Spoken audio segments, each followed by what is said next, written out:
Alright, so a little while ago I made a video on the work in progress balance changes. A couple days ago we now know the finalized balance changes, and I wanted to talk about them today because there's been a few changes since the work in progress ones. I apologize for not making this video a day or two ago. I've actually been sick recently with a pretty sore throat. I still am a tiny bit sick, but I feel a little better now, which is why I'm finally getting to it. And after I talk about the balances and the community's opinion on them, we'll get into some more things going on inside of Clash Royale Reddit and more. So there were three changes from the work in progress balance changes. The first one I'm going to talk about is the Evolved Knight. As you guys know, it was kind of getting a rework because it got a nerf and a buff at the same time, and this was kind of a problem because a lot of people were actually considering this a buff and they weren't sure if it was going to even nerf the Evolved Knight. So now it's only getting a nerf. As you guys can see, its hit points multipliers being reduced by 8%, and that damage reduction buff that it was going to receive, it is not going to get that anymore. Personally, I really like this change because the Evolved Knight needed to be without a doubt nerfed and not gotten a rework in my opinion, so I'm glad they ended up going through with this change. The second change they made is the Evolved Valkyrie. So originally they were just going to nerf her hit point multiplier by 4%, but as you guys can see,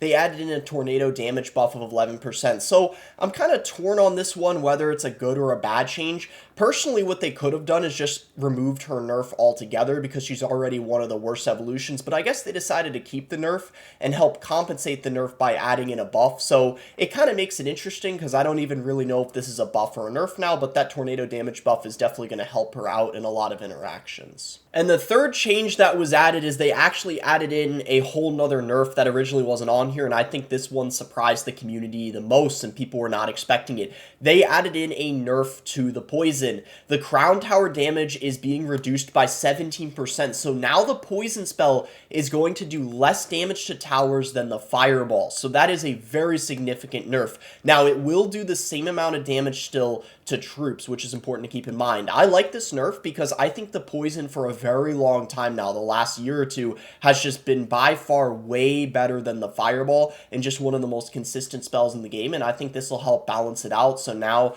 there's kind of a bit more competition between those two spells, like which is a better one to use depending on the deck. Let's see what the community thinks of these finalized changes. Finally, Poison got nerfed and Evolved Knight buff got reverted. No Little Prince nerf is such a huge miss, but overall insane changes. No Little Prince nerf is crazy with 103 players out of the top 200 abusing it. Yeah, that is pretty wild, and this is kind of exactly why I also agree and think Little Prince needed to be included as well. I would be ecstatic with these balance changes if Bowler got nerfed and Void Spell didn't exist next season. Great balance changes, but Evolved Tesla buff not necessary, and Little Prince dodging a nerf for the third time is crazy. Alright, let's get into some of the top posts of the week on Reddit. Now, actually, the first one I want to show you guys is showing how the Supercell games performed last month, how much revenue they've been making, and you guys can see Clash Royale compared to the other Supercell games. So the first image is iOS, the second's Android. Look at this. Brawl Stars absolutely dominating. Probably no surprises here because they've been getting some banger updates the last couple years, and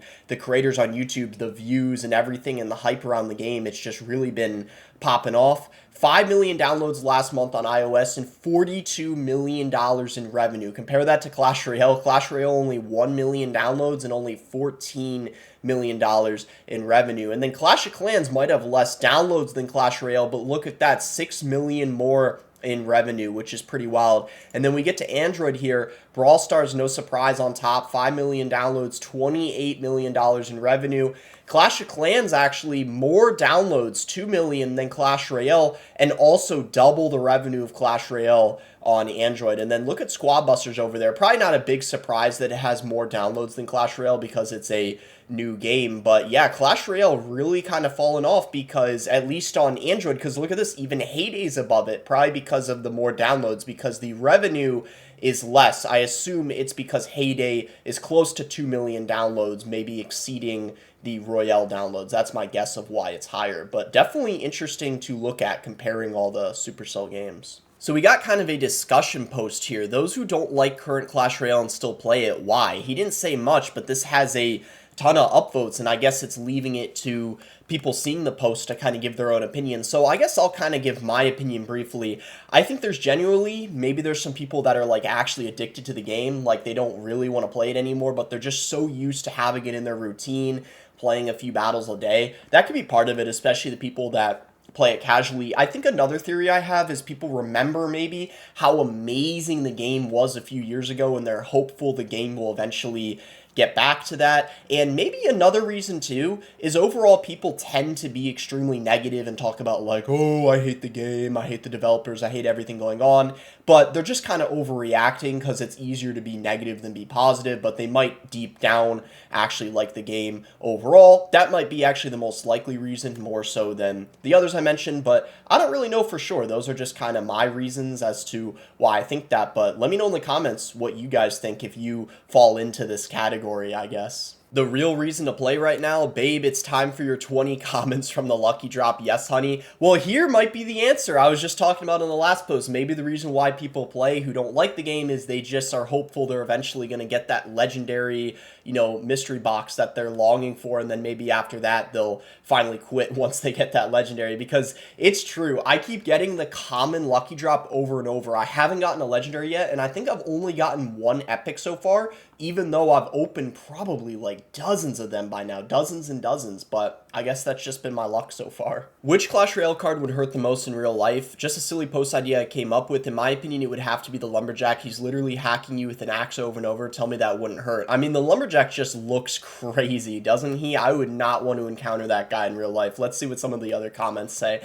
Expo slowly pierces you with tens of thousands of arrows, leaving only a bloody mesh. Oh my gosh, yeah, Expo would have to hurt. Wow, yeah, this guy was thinking Three Musketeers because it's literally a firing squad, but this one is just another level of painful. So I guess Expo is both painful in-game and in real life.